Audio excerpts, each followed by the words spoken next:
Pessoal, então, boa noite ou início de noite, final de tarde a todos e a todas espalhados pelo Brasil. Meu nome é Alisson, sou um dos membros fundadores aqui do Observatório Cyber Leviatã e tenho o prazer de anunciar hoje a palestra da professora Fernanda Lage, que vai trazer, ou melhor, vai tratar para a gente sobre o tema Processo e Inteligência Artificial.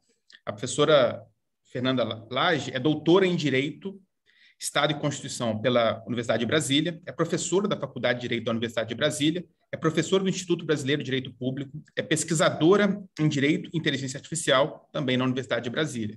Ela se une hoje a outros grandes nomes, assim como ela, do direito brasileiro, para falar conosco sobre as questões que envolvem a revolução da internet e esse impacto na democracia, na política, no direito, enfim, no processo, a gente pode, até mais especificamente, no caso do tema dela. Enfim, a gente está tentando fazer esse diálogo com várias pessoas, com diferentes perspectivas, para mostrar o que é essa verdadeira revolução que estamos vivenciando. Antes de passar a palavra para o professor Bolzan, para ele fazer as introduções iniciais, eu queria só chamar a atenção de todos para o fato de que, às sextas-feiras desse mês, nós estamos tendo o nosso segundo colóquio nacional, esse ano com o tema Magistradas debatem o projeto de Código Eleitoral. Na primeira semana do colóquio, a gente recebeu a ex-ministra do TSE, Luciana Lócio. Na última sexta-feira, recebemos a ministra Carmen Lúcia, do STF. E agora, sexta-feira, dia 19/11, às 18 horas, nós vamos receber a juíza do TRE, Patrícia Henriques, que é juíza do TRE aqui em Minas. O colóquio está muito legal, as inscrições são gratuitas, o link já está disponível nas nossas redes sociais. Eu sugiro a todos que participem, porque, ao fim e ao cabo, nós vamos ter eleição presidencial no ano que vem. Tenho certeza que a questão da tecnologia vai impactar, como já impactou eleições anteriores. Então, é fundamental a gente participar desse tipo de discussão, estar atento a isso, para entender como que a gente, enfim, navega nesse mundo novo, digital, que estamos vivendo. Então, queria chamar todo mundo para participar desse evento, que está sensacional, organizado pela professora Edilene Lobo, que hoje está aqui conosco também, acompanhando esse evento, dando a honra da presença dela com a gente aqui. Professor Bolzan, então, queria passar a palavra ao senhor para que pudesse fazer as intervenções iniciais, e aí a gente vai, né, dar continuidade a esse diálogo. Eu só queria lembrar que esse evento está sendo gravado e, posteriormente, vai ser disponibilizado no nosso canal do YouTube do Cyber Leviatã, Cyber com CY. Professor Bolzan, e a todos, um ótimo evento. Fiquem à vontade aí. Obrigado, Alisson. Boa noite a todos e a todas. Bom fim de tarde, né? O bom início de noite, né? Bom intermédio, né, de dia. É um prazer a gente retomar aqui os encontros do Cyber Leviatã, quinzenais, hoje com a professora Fernanda Lage, que acedeu o nosso convite, a quem nós agradecemos por ter, né, essa disponibilidade de estar conosco, dizendo a nossa satisfação, contar com ela entre as parceiras do Cyber Leviatã e também... Desculpe. Também cumprimentar a professora Edilene Lobo, que é a nossa coordenadora aqui do Cyber, também, não só por estar conosco, mas pelo evento que o professor Alisson acaba de mencionar, e os demais colegas, Tainá, Bruno, que são nossos alunos aqui, que eu estou vendo vários deles, né, não vou mencionar cada um.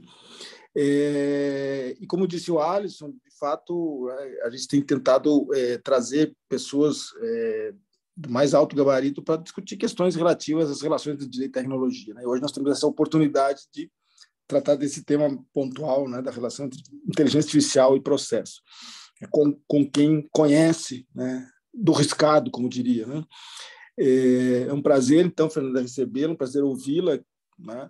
E, como eu disse, né, nas nossas conversas privadas aqui, que esse é um espaço bastante informal, né? E a ideia é exatamente permitir aí que os colegas tenham, né, uma autonomia completa para tratar do tema da maneira que acharem mais adequado, né? Então, obrigado a todos e a todas, né? E vamos ouvir a Fernanda. Muito obrigada, professor. Primeiro, boa noite a todas e a todos.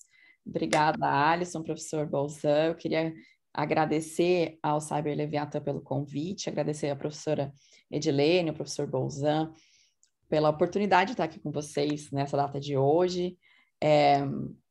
e me juntar aí a um time de vários pesquisadores e pesquisadoras que estiveram aqui ao longo de toda essa jornada de eventos científicos e discussões que vocês têm organizado. O professor Bolzan hoje, né, é um dos principais nomes, se não o principal nome na matéria. A professora Edilene eu conheço do eleitoral, é um prazer conhecê-la agora virtualmente, né? E eu preparei alguns slides, e eu fiz alguns, mas eu não vou passar todos, é só para imagens mesmo que eu gostaria de mostrar. Mas antes de compartilhar, a minha ideia é falar mesmo de processo de inteligência artificial, né? Eu sou pesquisadora de IA na Universidade de Brasília, fui orientando do professor Fabiano Hartmann, e hoje é meu orientador de pós-doutorado, e sou assessora no Tribunal Superior Eleitoral, na presidência do ministro Barroso. E eu trabalho com temas de processo e também temas de democracia e inteligência artificial. Durante o meu doutorado, que para explicar um pouco o porquê da minha apresentação e os temas que eu vou trazer, eu serei bem breve também, prometo. Durante meu doutorado, eu comecei a pesquisar IA em 2018. Nessa época ainda não havia os projetos que há hoje em desenvolvimento, né? Começava-se a discutir a respeito da implantação de IA no Supremo Tribunal Federal, a partir do projeto Vitor, e aí foi feita uma parceria da Universidade de Brasília com o Supremo Tribunal Federal para o desenvolvimento de um classificador de temas de repercussão geral, que veio a se tornar o Vitor. Então, como era até então, junto com o projeto do STJ, mas que ainda estava mais inicial ainda, o único projeto de pesquisa e desenvolvimento em funcionamento naquele momento, eu desenvolvi o meu projeto de tese para tratar, então, fazendo um recorte, né, do Vitor, então, como um objeto de pesquisa, mas o meu propósito final era entender um pouco como se daria a inteligência artificial dentro do processo.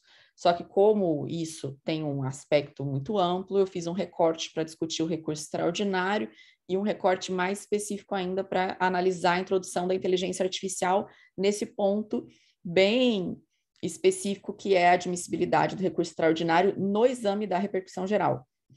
Então, tudo isso para, a partir das consequências, do impacto, dos pontos positivos e negativos desse projeto piloto, eu voltar para a esfera macro e pensar IA no processo. Mas a minha tese foi efetivamente só sobre a IA na repercussão geral.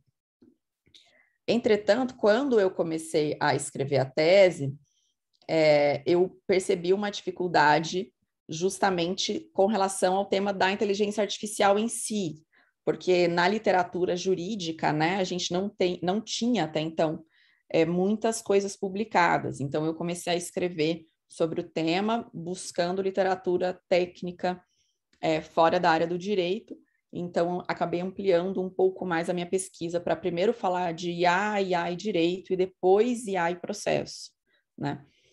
Essa pesquisa foi a pesquisa que deu origem ao meu livro, que a Tainá gentilmente mencionou. Muito obrigada, Tainá. E a minha ideia é ampliá-lo agora com outros capítulos que eu venho desenvolvendo. Para situar um pouco, eu busquei trazer dados, né, de qual é a situação que a gente vem enfrentando hoje no Poder Judiciário. No último relatório publicado pelo CNJ, a gente terminou o ano de 2019, o relatório foi feito em 2020, com 77,1 milhões de processos em tramitação, e mais da metade dos processos, aqui 55,8%, está em fase de execução. Então, a gente já consegue ter um desenho inicial, né, de qual é o gargalo de volume de processos no Poder Judiciário, que são os processos em fase de execução. A cada grupo de 100 mil habitantes, 12,200 ingressaram com uma ação no ano de 2019. No ano de 2019 também, a carga de trabalho de um servidor foi de 579 casos. Um magistrado da Justiça Estadual julgou 6.981 processos em 2019 e cada ministro de tribunal, 25.683 processos. Quando a gente olha os números, a gente já começa a perceber que não é factível, humanamente possível, que alguém consiga julgar 26 mil processos em um ano, né? Nenhum magistrado consiga julgar 7 mil processos em um ano. Ou seja, existe aí um problema de volume, né, por pessoas. Agora, a solução, logo de cara a gente pode dizer, não é restringir o acesso à justiça, porque muitos já vêm diante desse número e falam, não, o problema é que eu tenho 100 mil habitantes e 12 mil entraram com uma demanda judicial. Não é por aí a solução. A solução ela não está na restrição ou na criação de barreiras para o acesso à justiça, e aqui especificamente à jurisdição, seja ela em qualquer grau que a gente estiver falando, mas sim numa tentativa de pensar uma forma de gerir esses processos com mais eficiência e com menos custos. E aí que a inteligência artificial ela entra, numa tentativa de você, respeitando o devido processo, então aqui tem um aspecto material importante, que são os princípios constitucionais do processo, que a gente não pode abandonar. Então, uma vez respeitados esses requisitos que eu entendo como sendo materiais, eu trabalhar num campo, então, substancial de engenharia de fluxo ou de gestão de processos, tal qual num sistema de produção, você vai entender, e quem fala muito bem sobre isso é o Alexandre Moraes da Rosa, você vai fazer um desenho do processo e do fluxo do processo como um organograma, um fluxograma, e entender onde estão os gargalos, quais são os seus problemas. Qual foi a conclusão que eu cheguei a partir de observar os números do Vitor, né? E mais especificamente da repercussão geral. Eu fiz uma análise de todos os números da repercussão geral de 2010 até hoje, que estavam disponíveis. Os de 2010 até 2004 não havia tantos, de forma tão organizada assim no site dos Supremos, que tinha, eu observei. E aí, quando você verifica, por exemplo, o número de recursos extraordinários e agravos em recursos extraordinários que chegam à presidência do Supremo Tribunal Federal, você observa que, de acordo com algumas alterações legislativas, sumulares, jurisprudenciais, criação de filtros e barreiras, você tem singelas reduções do número de recursos que chegam para julgamento. Mas essas reduções, elas são muito singelas. Chega um momento que você tem ali um número que vai se estagnar. E você não consegue, então, trabalhar com isso de uma forma tão efetiva que não seja pelo uso da inteligência artificial ou, claro, pela contratação de mais mão de obra, de mais servidores, né? Então, não é a solução, isso eu já coloquei na minha conclusão, você restringir a admissão do recurso extraordinário com mais jurisprudência defensiva, com mais outras formas de obstar mesmo o acesso à jurisdição constitucional, por ser o recurso extraordinário um recurso extremamente importante para trazer à Corte Constitucional temas que não chegam pelo controle concentrado, né? É por meio do recurso extraordinário que você consegue fazer chegar à Corte temas que não são, por exemplo, do interesse dos partidos políticos, que não são do interesse do Procurador-Geral da República, dos governadores de Estado. Então, hoje a gente sabe que muitas questões constitucionais importantes, elas são debatidas e decididas no Supremo pelo recurso extraordinário. E é aí que a gente tem a importância desse recurso e de novo, a necessidade de trabalhar com uma duração razoável, tanto da tramitação do recurso quanto do processo em primeira instância, sem cair nesse argumento falacioso de que o problema do Brasil é a justiça gratuita, o problema do Brasil é o grande acesso ao Poder Judiciário. Existem duas ferramentas interessantes nos tribunais superiores, dentre as várias. A primeira, no STJ, que é o Atos e o Sócrates, eu trouxe só para a gente conhecer, muitos já conhecem, eu sei, mas há pessoas que estão vindo hoje pela primeira vez aqui no grupo. O Atos, ele é uma ferramenta que já está em funcionamento no STJ e analisa cerca de 30 mil peças, né, mensais. Ele faz o trabalho de um assessor, de um servidor. Ele foi treinado para ler emendas de acórdão do STJ e identificar processos repetitivos, temas repetitivos. Aqui vale só destacar que ele foi treinado, né, com 329 mil ementas de acórdãos, indexou mais de 2 milhões de processos com 8 milhões de peças. Esses dados foram publicados pelo próprio STJ. Isso porque muita gente nos pergunta, para mim, para o Fabiano, para outras pessoas que trabalham mesmo com desenvolvimento de IA no processo, qual é o número do banco de dados, quantos processos que o algoritmo ele tem que ler, ele tem que ser treinado a partir deles para que ele possa funcionar. Então, são muitos. O Vitor, por exemplo, começou com 22 mil, não, um pouco mais, 30 mil, e aqui no STJ a gente já pode perceber que o número é muito maior. Leva muito tempo para desenvolver um sistema como esse. O Sócrates, ele também é utilizado no STJ e ele faz monitoramento, agrupamento de processos e identificação de precedentes. Semana passada foi lançado o Hermes no TST, que ele é quase como um assessor inteligente, virtual inteligente.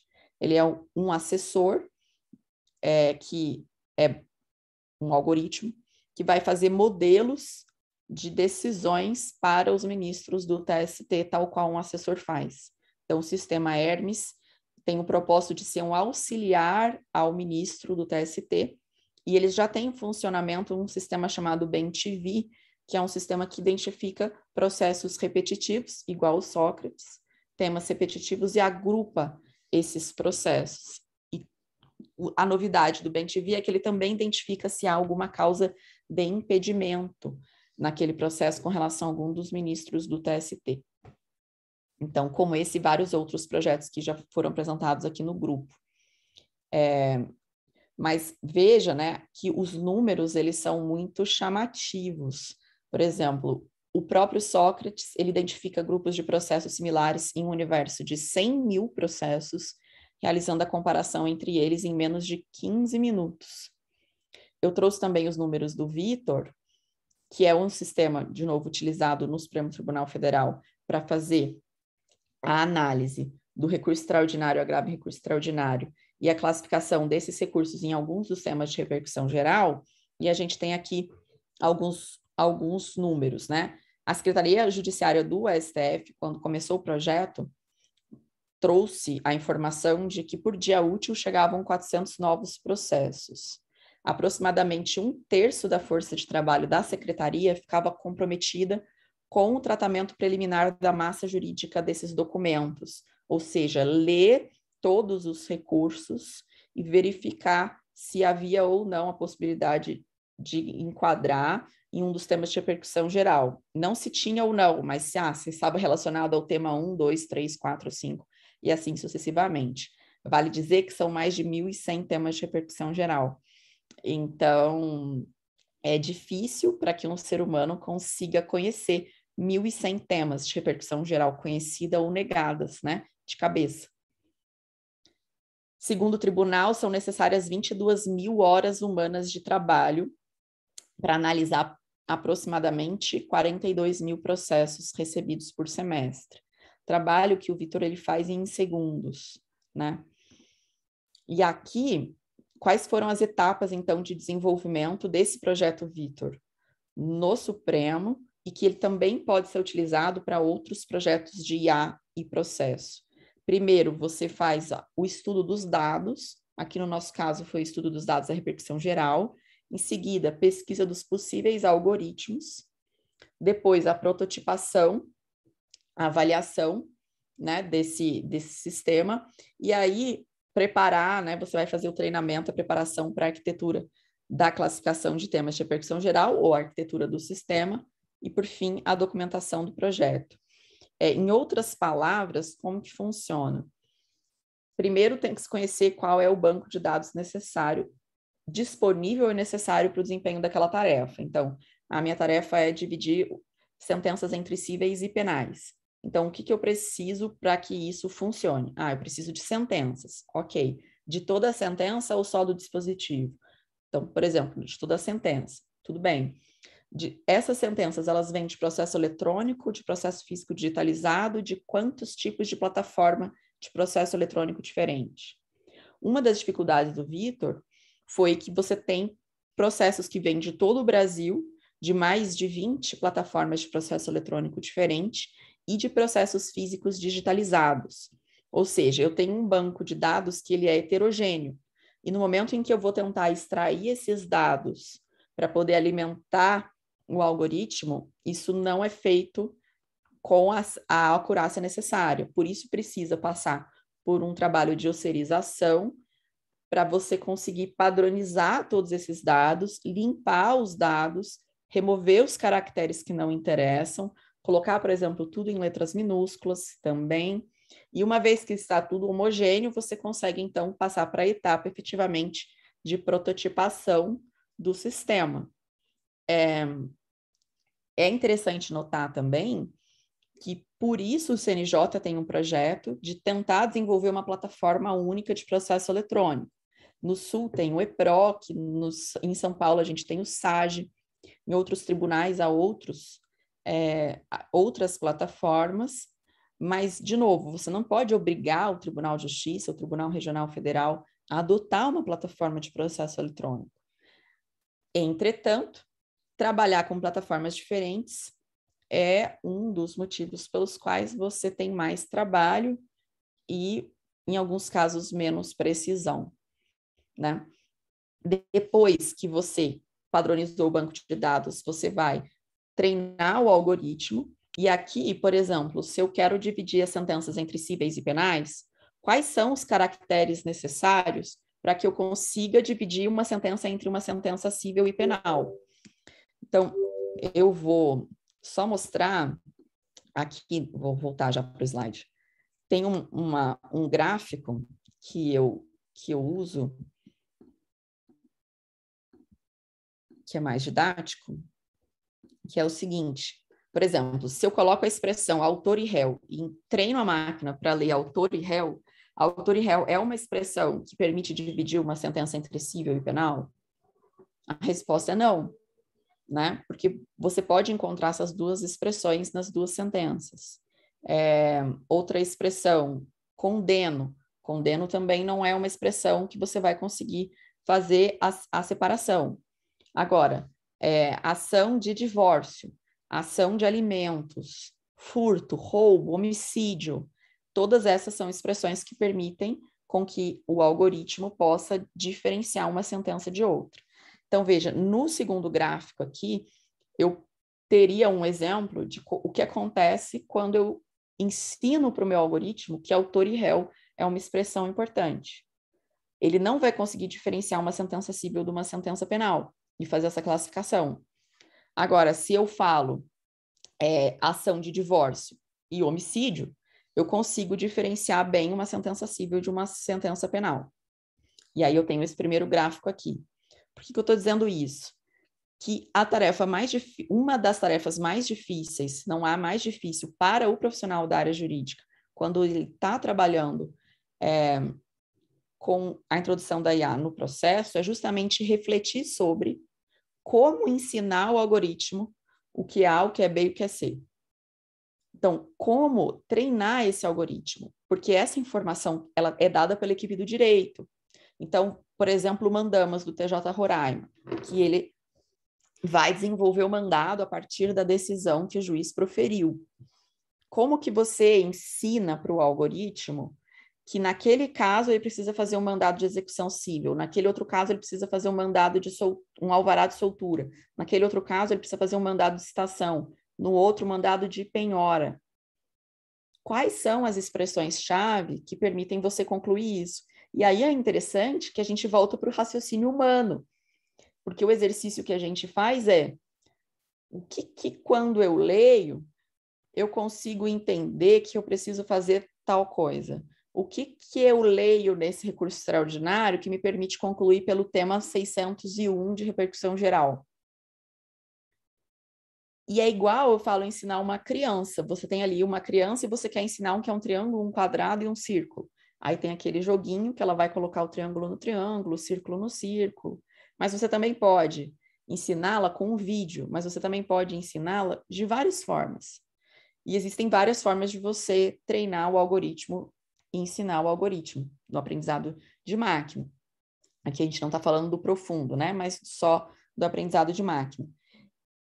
E, de novo, refletir sobre como fazer isso é uma estratégia da área jurídica e que vai definir a sua porcentagem de acerto ou de erro. Porque uma vez que você definiu, como aqui nesse primeiro gráfico, caracteres que permitem concluir por uma sentença civil, uma sentença penal de forma muito clara, o seu resultado vai ser de 90%, 91%, 92%. E se não, o seu resultado vai ser um nível de precisão muito baixo, né? E claro, uma vez que você não atinge aquele nível de precisão, você tem que voltar no sistema, ver onde você errou e tentar corrigir, e acrescentar novas expressões, retirar outras expressões, e assim sucessivamente. Por isso que um projeto leva para ser entregue uma primeira fase dele, 1 ano e meio, né? Para fazer uma tarefa boba de classificar sentenças, de classificar recursos, de classificar processos, né? Quando a gente tem a classificação do processo em algum tema e a redação de um eventual, por exemplo, de uma eventual minuta, eu vou ter aí a utilização geralmente de 2 algoritmos. Um primeiro algoritmo que vai fazer a classificação e um segundo algoritmo que identifica qual foi a classificação feita, então, e vai gerar um modelo para cada uma daquelas classificações. É igual a um fluxograma. Se A, então A1. Se B, então B1. E assim sucessivamente. É matemático. Mas muitos vão dizer, o raciocínio de máquina, ele é diferente do raciocínio humano. Sim, ele é diferente à medida em que eu não consigo explicar como a máquina chegou naquela decisão. Então, muitas das vezes falta esse requisito da explicabilidade, de como a máquina decide. Entretanto, aqui, quando eu estou na etapa anterior de programação dela, o raciocínio não é tão diferente assim. O que eu quero dizer é, para você programar, você precisa pensar em como você pensa. Como que você identifica melancia e maçã? Porque é assim que você vai fazer com que o seu algoritmo possa entender também o que é melancia e o que é maçã. Então, como que você pensa? Você pensa que furto e roubo são expressões importantes para o mandado de citação de uma ação penal? Se sim, é isso que você vai passar para o seu algoritmo. E é interessante que, nesse momento, você consegue explicar o que você fez para que ele se comporte daquela forma. Tudo bem, mas quando ele já está em funcionamento, e aí ele toma determinada decisão, não necessariamente você consegue explicar da mesma forma. Não sei se eu fui clara. O que eu quero dizer é que no momento do treinamento é de uma forma, entretanto, no momento que essa máquina está funcionando e ela vai ser inteligente, tomar decisões, né? Ela está em funcionamento, ela está decidindo o tempo inteiro. Nesse momento, você já não consegue explicar a decisão que ela tomou. Você sabe como você ensinou, mas você não sabe por que ela decidiu dessa forma. É igual seu filho, você ensina o melhor que você pode para o seu filho. Agora, no momento em que ele toma uma decisão, você sabe o que você ensinou e por que você ensinou e como você ensinou. Mas por que ele tomou aquela decisão, como ele tomou aquela decisão, enfim, todas as circunstâncias posteriores, elas estão fora do seu alcance, né? Então, daí, já finalizando a minha fala para deixar um espaço para a gente debater, a importância do controle na etapa da programação.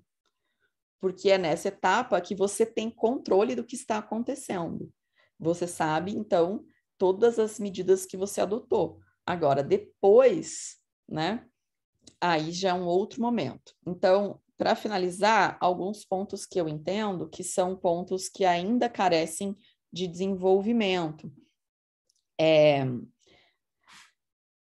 A gente tem uma série de problemas, né, com relação à introdução da IA no processo, e a gente está discutindo o tema, mas trocando pneu com o carro andando, basicamente.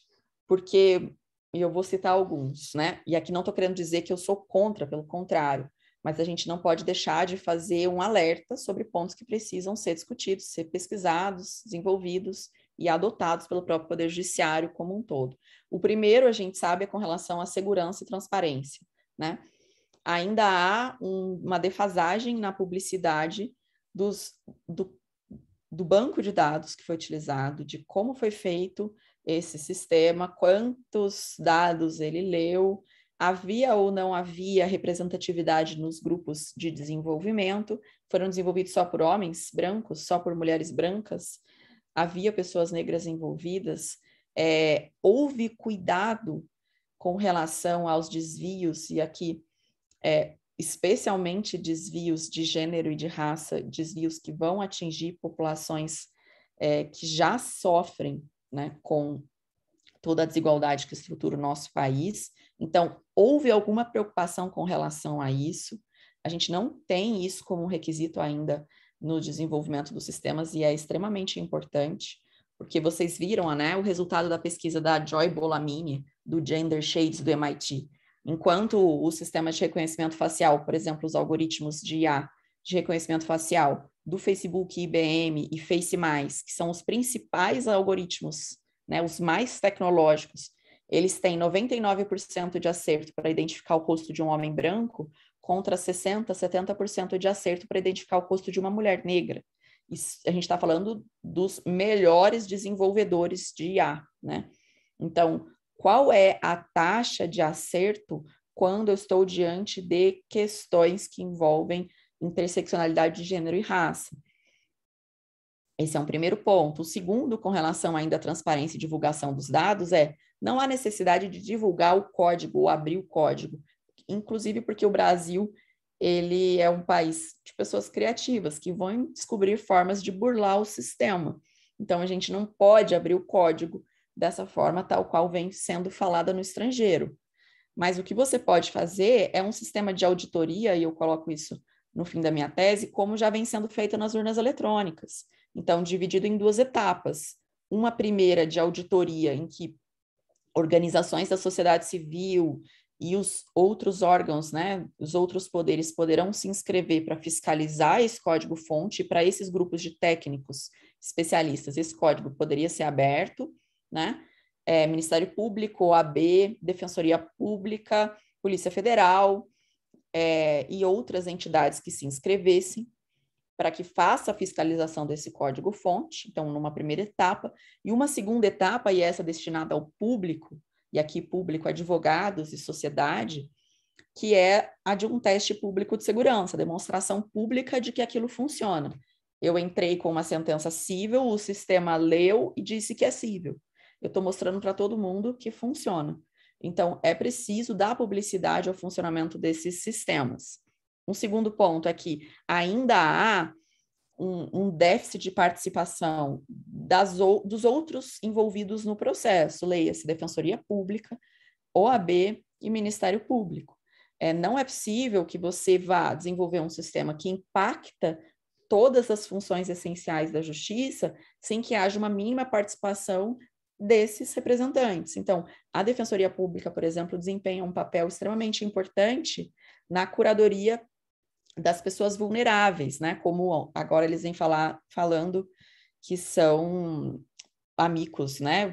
Vulneráveis lá para pensar justamente por pessoas que estão invisíveis nesses processos. Então, por exemplo, necessária a participação da Defensoria Pública justamente para fiscalizar pessoas negras, pessoas idosas, pessoas com deficiência e outras pessoas que já são, né, vitimizadas geralmente em grande parte dos processos. Os direitos dessas pessoas estão sendo respeitados quando eu introduzo esse tipo de tecnologia no processo?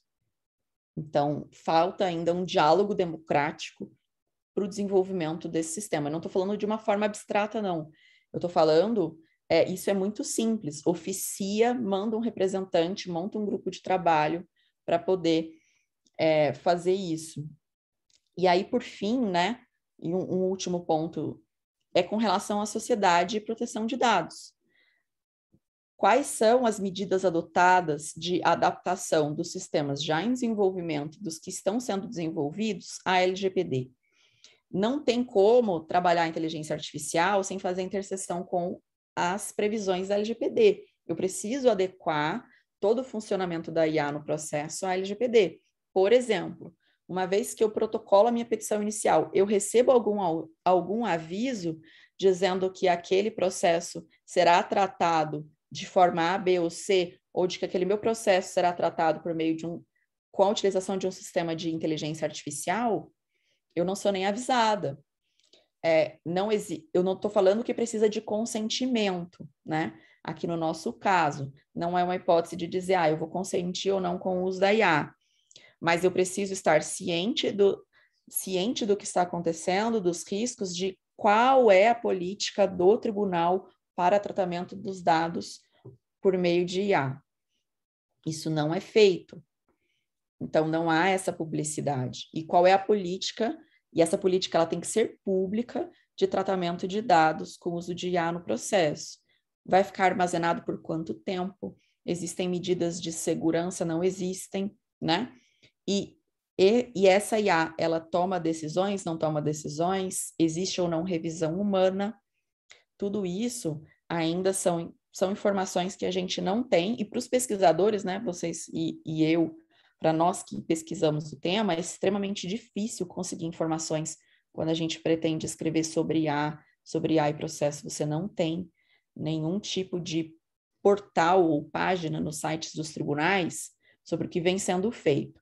E para concluir, a gente tem que pensar 2 importantes princípios, né, na afastabilidade da jurisdição e do devido processo legal. Aí, na afastabilidade da jurisdição, eu posso, em algum momento, discutir uma decisão feita por um juiz robô, ou eu tenho direito a um julgamento humano. Em um segundo momento, o princípio do devido processo, ele estabelece limites para a introdução da tecnologia no processo. Quais são esses limites, né? Quais são os limites para a introdução da IA? Porque senão amanhã o que eu tenho? Toda a procuradoria automatizada, toda a defensoria automatizada, o Ministério Público automatizado, advogado, as grandes bancas de advocacia com IA, no TJ você tem IA também durante todo o processo, vai para o Tribunal Superior, também tem IA, e aí no final das contas, virou o quê? O processo.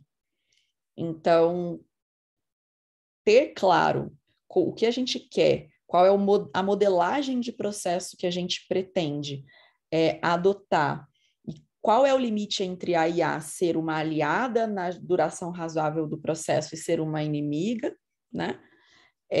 Eu acho que o grande ponto delicado disso.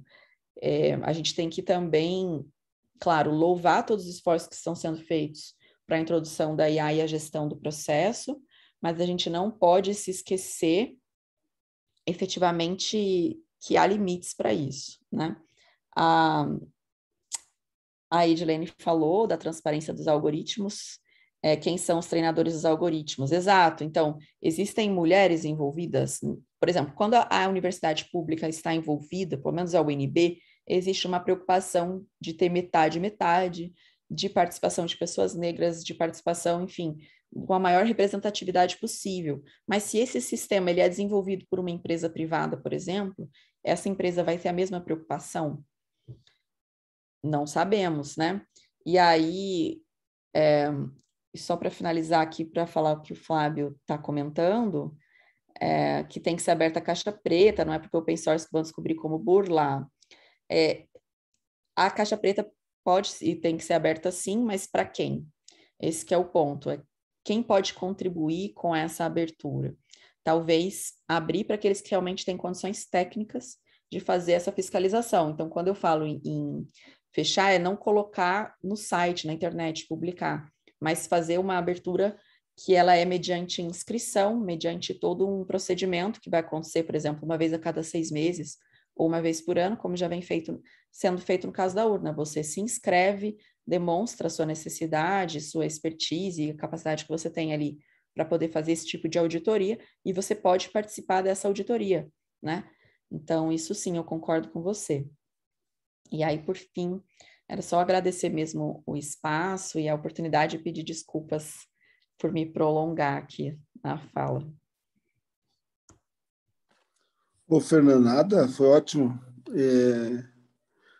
Acho que você, além de tudo, você conseguiu fazer uma exposição muito consistente, coerente e informativa, né, reflexiva, ao mesmo tempo, numa duração que eu acho que a gente poderia dizer a duração razoável do processo. Né? Porque essa coisa também é algo que a gente tem que começar a aprender, né? Porque as pessoas tem um tempo de validade, né, de atenção. Isso já foi comprovado, inclusive. Mas antes de passar aqui, eu quero aproveitar aqui, porque eu fiquei né, duas coisas que eu acho que são muito interessantes. Uma, que até você mencionou aqui no final, com relação ao código-fonte, caixa preta, essa coisa toda, que você retomou um pouco no diálogo aqui com nossos ouvintes também, nossos participantes. Mas tem duas questões que são talvez, poderia colocar como pressupostos que você mencionou e que talvez se você pudesse dizer mais 2 ou 3 palavrinhas a respeito, né, que uma questão que é a questão do acesso à justiça, né? Ou seja, o tema do acesso à justiça é um tema em termos de sociologia jurídica, e não só da sociologia jurídica, em termos do processo. Ou seja, os processualistas não tão tradicionais assim já se preocupavam com isso, e a sociologia jurídica, sobretudo, há muitos anos com debate sobre o acesso à justiça. A gente pode lembrar em termos de processo do Garfi, do Capelletti, aquela coisa clássica, né, do projeto Firenze, aquela coisa lá que vem dos anos 70, né? Mas eu acho que esse é um tema que tem que ser revisitado, inclusive em termos, né, de como, por um lado, a IA não pode afetar o acesso à justiça, mas também, por outro lado, como ela poderia contribuir no acesso à justiça. Essa é uma questão. Inclusive, em termos, por exemplo, hoje, quando se fala em visual law, alguma coisa com uma linguagem mais facilitadora, que eu também tenho minhas dúvidas. Bom, esse é um aspecto. E o segundo aspecto que deve ter conectado aqui também com o pressuposto de alguma maneira, você falou no início, que são o problema das garantias processuais.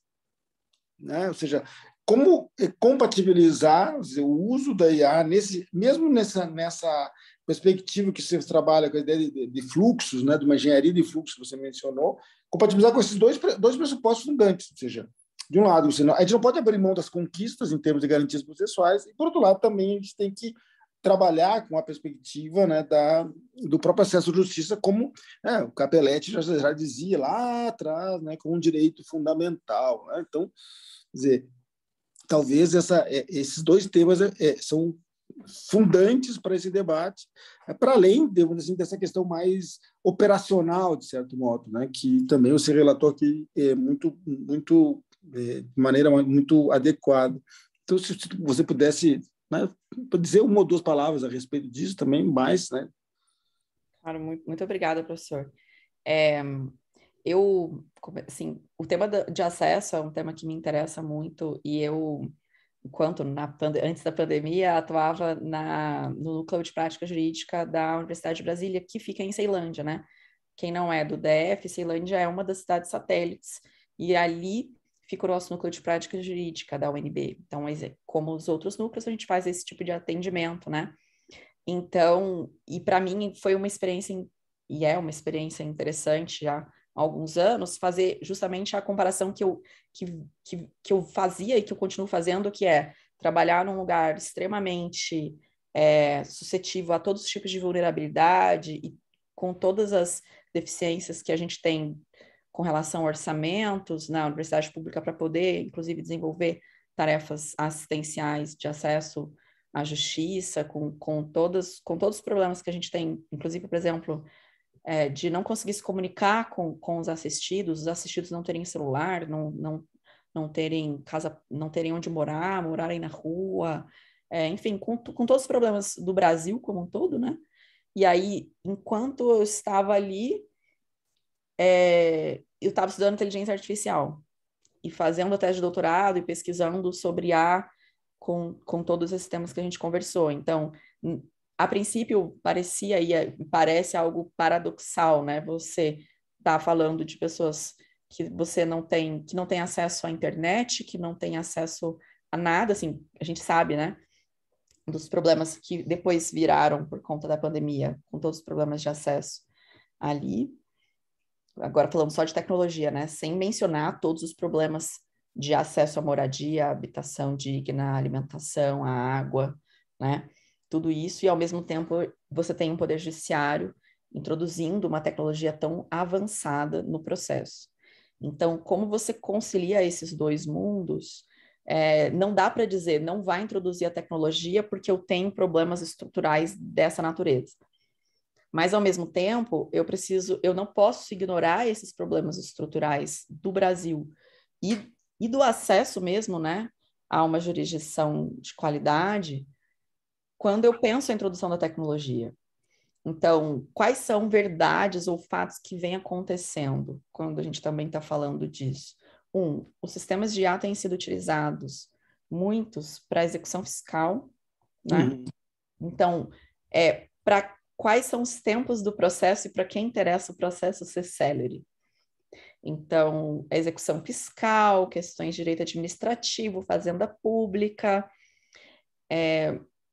Mas essas escolhas são escolhas também do próprio Estado. Então, as escolhas que o Estado faz de tornar o processo mais célere, mais efetivo, com mais qualidade, para umas áreas e não para as outras, demonstram uma certa intencionalidade. Por que eu não estou introduzindo a IA para poder assistir pessoas ali que têm uma dificuldade de receber sua aposentadoria, pessoas que têm dificuldade de receber pensão alimentícia, a demora para você, enfim, fazer algum tipo de execução também, a gente está falando de alimentos, quer dizer, por que eu vou fazer um investimento maciço em umas áreas X e não em áreas Y? Então, tem também todo um estudo que a gente tem se dedicado agora de política judiciária, né? E há política judiciária e acesso, porque essas decisões são decisões políticas e que tornam o processo mais célere, mais ágil e etc., como tudo a gente viu, mas não para todo mundo, né? E geralmente de cima para baixo, dos tribunais superiores para baixo. Então, isso também é um ponto. A tecnologia, ela vem em prol do acesso na medida em que você consegue reduzir o tempo de duração do processo, produzir sentenças ou decisões judiciais mais apuradas, mais adequadas à jurisprudência do Tribunal Superior, quando eu tenho a identificação dos temas repetitivos, pesquisas de jurisprudência, etc. Quando eu tenho a redução, por exemplo, do tempo do processo a partir da introdução de mandados, né, de um sistema inteligente de redação de mandados, tudo isso vem em benefício dos tempos do processo, mas o que a gente tem também estudado é essa nova onda de acesso à justiça por meio da educação, né? Que até o Kim Economides tem algumas publicações, o pessoal do FMG utiliza muito a obra dele para poder falar de acesso, que e cada vez mais com a introdução da tecnologia, eu preciso educar as pessoas, advogados, sociedade, juízes, para o uso da tecnologia, porque senão o direito, que já é um subsistema complexo, vai ficar ainda mais complexo quando eu vou introduzir mais um fator, mais uma complexidade nesse subsistema, né?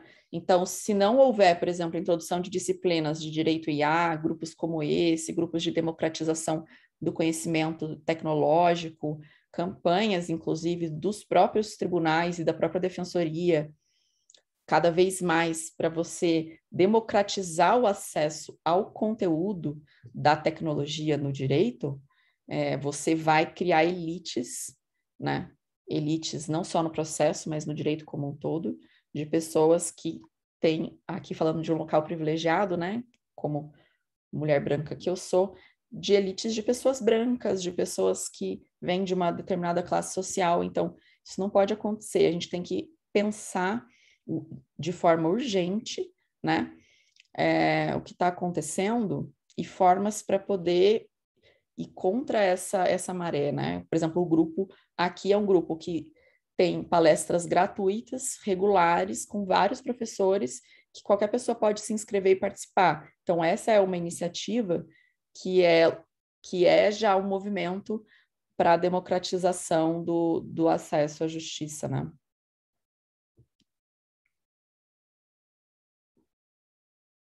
Valeu, obrigado, Fernando. Acho que tem algumas questões aqui que o Alisson que está no chat, acho que o Alisson vai passar para você. A primeira aqui foi da professora Edilene. Ela diz aqui que a transparência acerca dos algoritmos adotados é fundamental e, mais que nada, quem são os treinadores dos algoritmos? Como lidam com as novas teorias para a formatação do processo democrático? Questionando aqui quem que são as pessoas responsáveis, né, pela criação. E aí tem o comentário do Fábio Gomes, aqui, que a senhora já respondeu ao longo da sua fala, falando sobre a questão da caixa preta. E a Nayara Fred, trata aqui que outro ponto muito importante seria sobre a responsabilidade civil por atos autônomos da IA, da inteligência artificial. Enfim, são as ponderações aqui que a gente tem no chat, caso a senhora queira falar sobre elas. Obrigada. Agradecer também a todos que deixaram as mensagens aqui. A professora Edilene, eu vi que precisou sair também. Muito obrigada. Então, primeiro eu vou começar pela responsabilidade civil. Com relação à responsabilidade, eu defendo que a responsabilidade na introdução da IA, ela tem que ser objetiva. Ela deve ser objetiva. Entretanto, a gente precisa pensar, e ainda está em aberto, né, se pela teoria do risco ou pela teoria do risco integral. Eu vou permitir excludentes, né, caso fortuito e força maior, para excluir a responsabilidade daquele que trata dados por meio de um sistema de inteligência artificial, utiliza, se beneficia de um sistema de inteligência artificial. Então, tem algumas decisões e aqui com a devida vênia, né, bem debatidas, né, do Tribunal de Justiça do DF, recentes, sobre a responsabilidade civil de sistemas autônomos, dos call centers. Então, o que aconteceu? Quais casos foram esses que foram julgados em 2019, 2020 e 2021? Você liga lá para o call center da Gol, da Vivo, da TIM, etc. E aí você pede um determinado serviço e esse serviço não é desenvolvido a contento. E aí você tem uma falha na prestação do serviço. Então, existe aí uma causa, né, passível de indenização ao consumidor, porque aquele algoritmo não resolveu o seu problema, ou pior, né, te prejudicou de alguma forma. Por exemplo, eu ligo querendo mudar minha passagem do dia 17 para o dia 18, e aí o sistema inteligente muda do dia 17 para o dia 21 e eu perco meu voo, por exemplo. Então, algum caso, algum ato praticado pela inteligência artificial e que causa um dano ao consumidor. Entretanto, né, em algumas decisões do TJ, o TJ vinha decidindo no sentido de que um determinado dispositivo do Código de Defesa do Consumidor exigia má-fé naqueles casos específicos, né, em julgamento. E aí, por a máquina não ser um ser humano e não agir de má-fé, você não conseguir comprovar a má-fé, então não tinha como responsabilizar. Entende? E aí o ponto que ficava a má-fé, ela tem que ser da máquina ali, porque eles falam, olha, se fosse um atendente, era uma situação, agora como é um algoritmo, eu não consigo responsabilizar. E aí o ponto ficava, né, a má-fé, ela é no momento ali da conduta do algoritmo, ou a má-fé, por exemplo, em quem trocou todos os trabalhadores e trabalhadoras por algoritmos sem qualquer possibilidade de você conseguir falar com o ser humano, né? E não desenvolve esse algoritmo de uma forma que ele vá prestar um serviço de qualidade. Esse era um primeiro ponto. Mas aí o STJ esse ano já resolveu essa questão para poder, então, pacificar no sentido de que não precisa demonstrar má-fé, basta a violação à boa-fé objetiva, não só com relação ao uso de IA, mas, enfim, outras tecnologias. E aí você pode, então, demonstrando que houve violação a um padrão objetivo de conduta, né, a boa-fé objetiva na execução do contrato, você consegue responsabilizar a empresa ou fornecedor. Então, aqui ela é uma responsabilidade objetiva, mas a gente precisa, a partir desse problema, repensar algumas categorias clássicas da responsabilidade à luz das novas tecnologias. Eu não posso tratar categorias tradicionais da responsabilidade civil da forma que eu fazia antes, pensando só em seres humanos, sob pena de eu não conseguir responsabilizar nada nem ninguém. O que eu quero dizer é atos ilícitos ficarem, enfim, não serem indenizados, suas vítimas não serem indenizadas. Então, precisa reler o contrato, reler a responsabilidade, o dano, o nexo causal, com a introdução dessas novas tecnologias. E aqui estou falando a doutrina, né? Não estou falando assim, condena porque tem que condenar, não é isso. É que agora o caminho da pesquisa científica na área de responsabilidade é o conceito de dano, o conceito de nexo causal, o conceito de contrato, o conceito de boa-fé. Eu preciso revisitar esses conceitos e verificar se esses conceitos permanecem iguais ou se a tecnologia transforma esses conceitos de alguma forma, de alguma maneira, né? E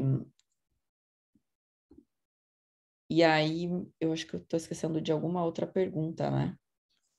Primeiro foi a questão da responsabilidade, a outra foi só o comentário da professora Edilene de Verdade. quem é que são os treinadores de algoritmos e como que eles lidam com as novas teorias para a formatação do processo democrático. Exato. Existe também, quando a gente está falando de transparência, a necessidade de que se divulguem, né? Quem são os desenvolvedores, não nomes, mas como foi composta a equipe, qual foi o processo de desenvolvimento desse sistema. Democratizar o processo de desenvolvimento de uma tecnologia é uma etapa importante. E aqui não estou falando só para a sociedade, mas para os advogados, advogadas e pessoas envolvidas, para que possam entender o que está acontecendo, né? Como que aquele sistema vai funcionar. Então, é preciso se democratizar essas informações sobre a parte, principalmente sobre a parte de treinamento e de planejamento do sistema, qual é o banco de dados, houve ou não preocupação de representatividade também dos dados, né? O problema do reconhecimento facial, um deles é que você alimenta o sistema só com fotos de pessoas brancas, e aí ele não consegue reconhecer com a devida precisão uma imagem de uma pessoa negra. Então, houve uma preocupação de um mesmo número de dados, uma uniformidade na quantidade dos dados, né? E etc. Tudo isso ele tem que ser feito e tem que ser dado a publicidade. Então, para finalizar, qual seria a minha solução para esse caso? A minha solução seria: abre uma página no portal do tribunal ou do órgão envolvido. Então, você tem que ter, como já é previsto na LGPD, para o caso da LGPD, uma página no tribunal com quem é o encarregado do tratamento desses dados, quem é o responsável, para quem que você pode entrar em contato, informações sobre os bancos de dados, treinamento, desenvolvimento do sistema, quem é o grupo de trabalho ou o comitê gestor daquele sistema de IA. É preciso atribuir um comitê gestor para um sistema de IA em funcionamento, pessoas que vão ali constantemente avaliar o sistema e pessoas às quais você pode consultar para ter algum tipo de informação sobre aquele sistema ou que possam responder por ele, né? Então, o comitê gestor, o encarregado e as informações importantes na página do tribunal. Então, é preciso que abra uma aba na página desse tribunal para dar a devida importância e informação. E também, só uma coisa que eu esqueci de falar, é que a gente não pode confundir inovações tecnológicas com inovações tecnológicas que são, na verdade, inovações processuais, no sentido de que também existe um espaço aí, uma linha tênue entre o que está só automatizando ou deixando de forma inteligente alguma etapa e o que está inovando, porque se inovar não pode ser feito por resolução, não pode ser feito por portaria, tem que ser feito por lei, né? Então, em que medida há a violação de alguma norma do Código de Processo Civil ou não? Então, isso também é algo. Existem limites não só constitucionais, mas eu não mencionei que há limites também previstos no próprio CPC, né? E tudo isso tem que ser levado em consideração. Professor Bolzan, aqui está sem pergunta, o senhor quer fazer a condução? Eu quero só, não vou tomar mais o tempo da Fernanda, mas dizer da nossa satisfação, Fernanda, foi te ouvir. Tem muitas coisas, eu acho que você estava falando, importantes, né? Mas a ideia, efetivamente, aqui desses encontros do Cyber, eles é de tentar exatamente assim, aglutinar algumas questões, né? A partir de uma leitura de um nossos parceiros, né? Como é o teu caso, e permitir que, com isso, a gente possa fazer avançar a discussão em termos, né, das relações entre direito e tecnologia, né, em todos os seus vieses.